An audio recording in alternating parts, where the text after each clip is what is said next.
Yeah, it's not pretty. But yeah, this is your story. This is your story.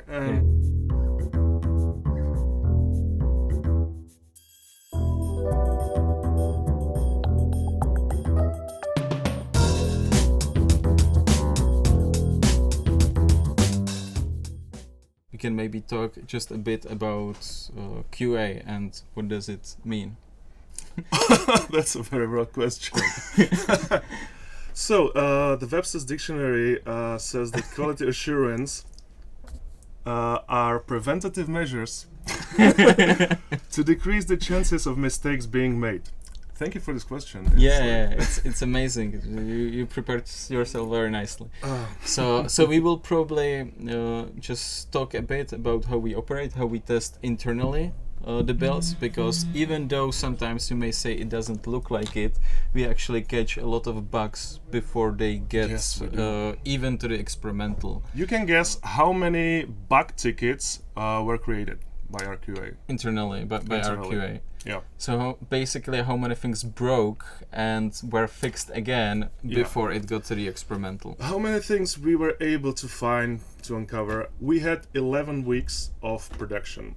So during this time, how many tickets is humanly possible to create? So what is the magical number, Filip? The magical number is over 600. We've created over 600 tickets, but that also includes bug tickets. It includes test tickets. It includes crash statistic tickets. But the majority is, of course, bug tickets. Okay. We just want to give you a look about what is the sort of tools that the QA uses while they test the game. Yeah. So this is me on a sample map. This is actually a special map that we use for testing that has all of the objects spawned on it.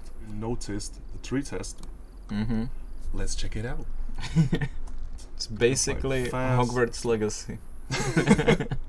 Yeah, it's like that. Yeah, so basically this map includes all the objects that you can find anywhere on anywhere in DayZ, on all the maps. And for what do you use it, or like when do you load it up?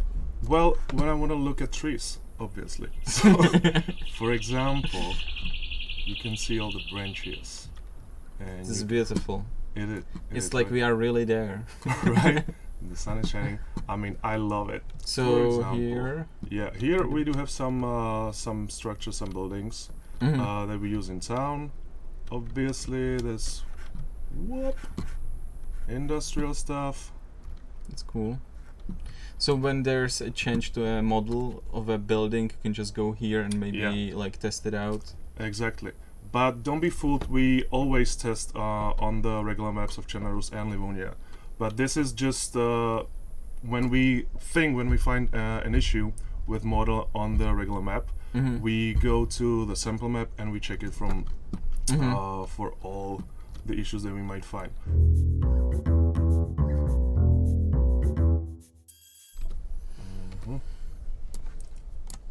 I've turned on this debug. Maybe we can go to the third person. So let's see if I can shoot through this. And this is the trajectory of the bullet. That's another debug that we use when we need to figure out if some things are penetratable or not, for example. This clearly isn't. So, this window, penetratable or not? Yeah. Most definitely yes. But you can see the bullet trajectory, and I hit here the wall, which cannot be penetrated. That's the purple line, or the purple cross. And this is where the bullet actually stopped. The last testing that we did actually with this debug was we were trying to shoot through some branches. Branches, exactly. I think what could be useful is trying to shoot through. I hit the branch. That's cool. That's cool. Yeah, shoot through the fence or the doors. You know, something that people can use in combat. Oh, just to see. It's also quite useful for the crossbow because, as we showed on the stream with Adam, you can actually shoot that's with the true. crossbow, That's right? true. So you want some hidden features? Okay, some tips and tricks. So yeah, So, you yeah. it went through the first It went door, through, and the second, and third. check this out. This shows the bodies or the collisions of Objects. any object in the game, including the player. Now, this would be really cool for the mod that's gaining popularity now, the Only Up mod. And with this, you would actually know where you're jumping, where you need to go, so it would be easier for you to finish the Yes, game. for example, the bushes don't have it, right? Because you Yeah. can walk straight through them. Oh yeah, so it shows the position where you will be when you are climbing. Hop. Yeah. Mm-hmm. Now, you can see this is the place where the AIs are allowed to walk. If you can see these purple thingies, this is actually the place where they are allowed to vault. So, for example, if infected would chase me, they wouldn't be able to vault this thing. They would be able to vault here. We can actually find some better. Okay. These are cool. So they will be able to vault from this side, but not from this side. And we can try it right away. So let me be first. Invincible.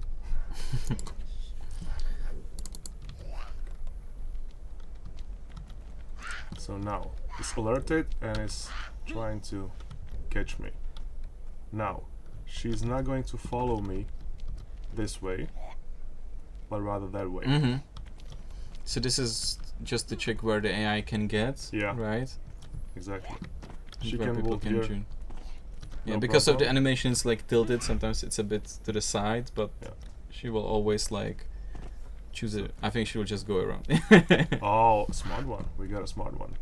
Well, for example, the red places here, they cannot get over those. But It's- neither players, I think. Or No, players okay. can. I can do everything.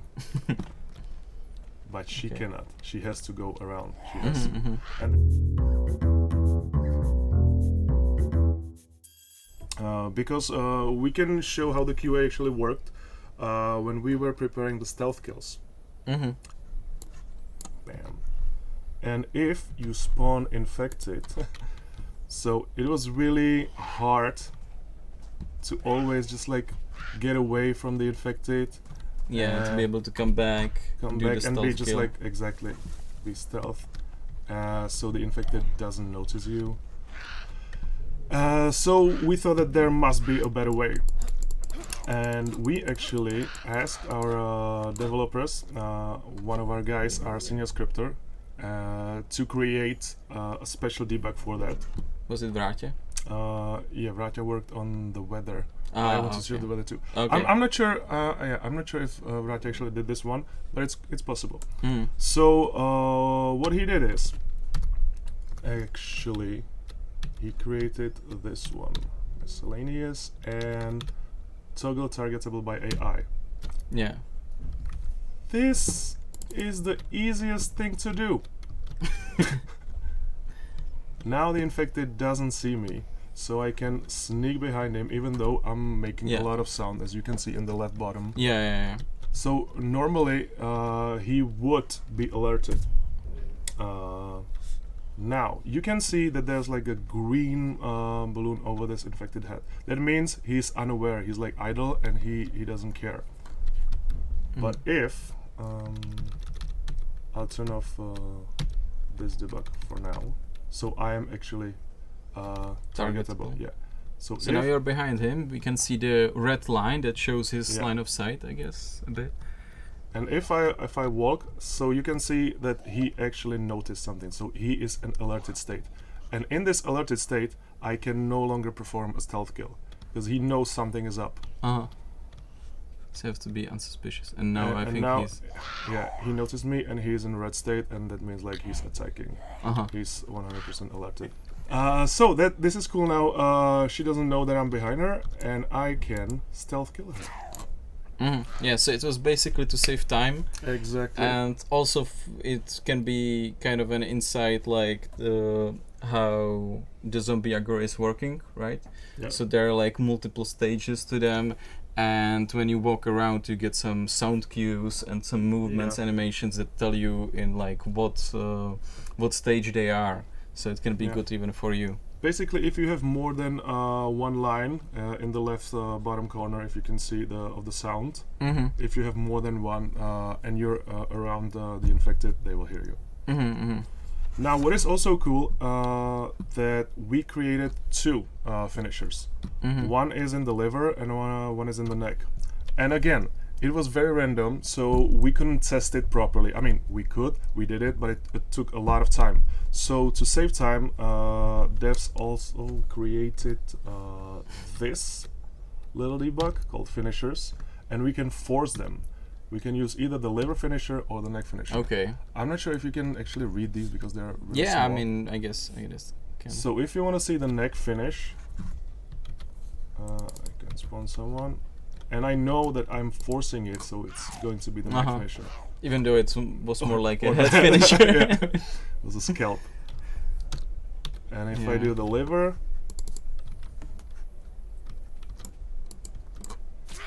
But that's it, like these little things, they save so much time, so much of QA's time. But at the same time, it takes up so much of the scripter's time or programmer's time that we have to keep these in balance. Of course, whenever we figure out that there would be a good debug for something, we talk about it, we brainstorm it, and then if the guys have time and they're willing to help us, and they usually are because we have a great team, we cooperate together and we create stuff like this, which helps immensely.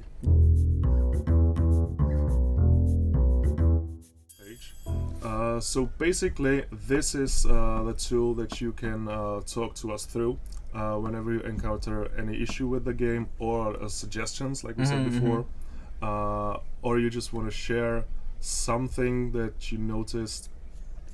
Yeah, it can be feedback like, hey, this gun seems overpowered, to hey, I found out like maybe a new exploit, and I would like to let you guys know.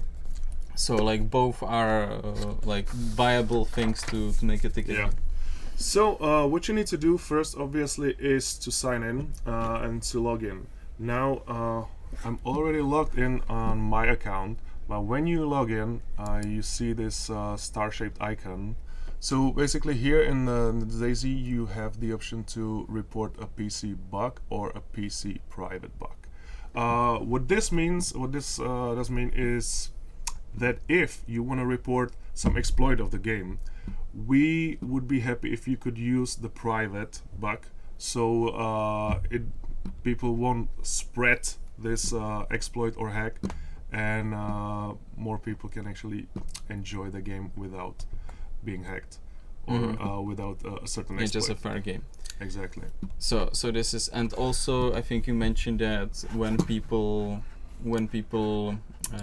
use the private ticket is also when they share some information about their PC or something. That's also valuable information, that whenever you send us any logs, any videos with your sessions, and these contain your private information, be sure to report it as private bug. Yeah.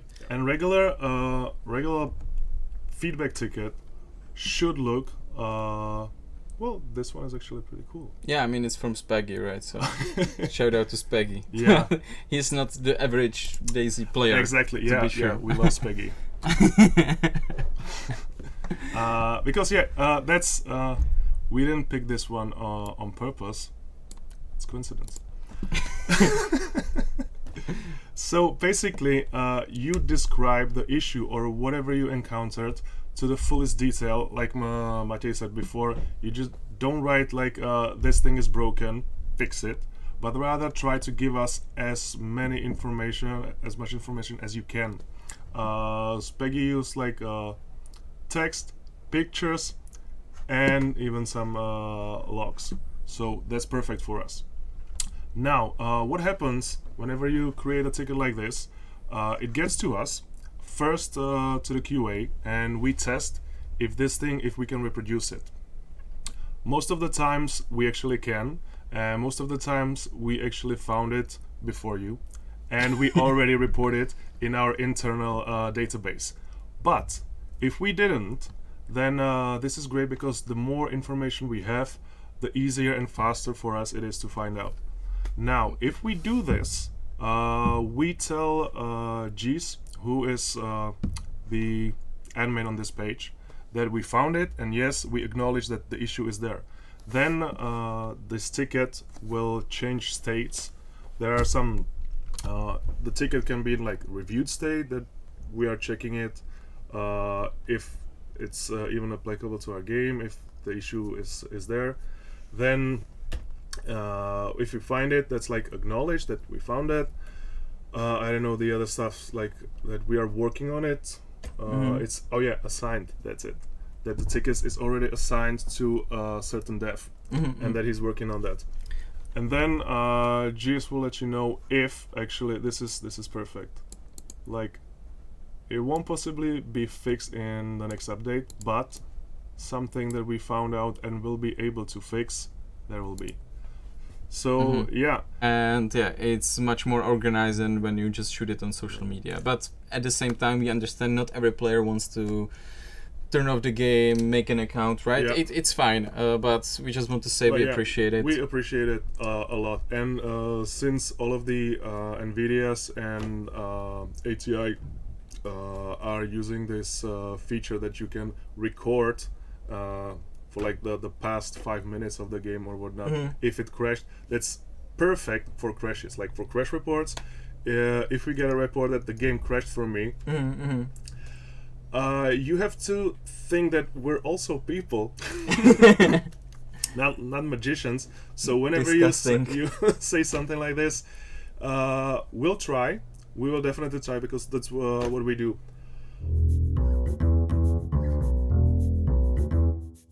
Because there were several versions of this bug that we, and I guess you guys the classic nicknamed it the meatball glitch.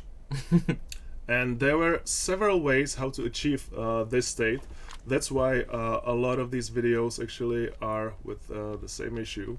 And yeah, this is a huge one, obviously, because it can be exploited in many ways. Yeah. So we are glad it's no longer yeah an issue. Or shouldn't, if it appears again. Sometimes if it appears again, let us know. And the feedback tracker. Yes. Oh yeah, the stealth kills again. It looks like a dance move, this one. It's like, do I want to do it? Nah. Or do I? Yeah, so this is while we were testing, and actually you can see that it's like the infected is idle, and it's like teleports behind you. Sorry, kids. Yeah, and then, the character is actually in a crouch stance, so you can see that we didn't have the debug before, because we were doing it exactly this way. We are crouching behind the infected. I mean, this is a classic. This is a classic. But for example, this is something that wasn't in the game, by the way. I think this was caught before. Yeah, and it will never be in the game. Oh no, this is a haunting one. Yeah, it's not pretty. But yeah, this is your story. This is your story. The swimming in the air. Oh yeah, that was popular. I think someone even like put this music was like Smetana song. Yeah, I think we had a version of this where it's very majestic, so there's like classical music in the background.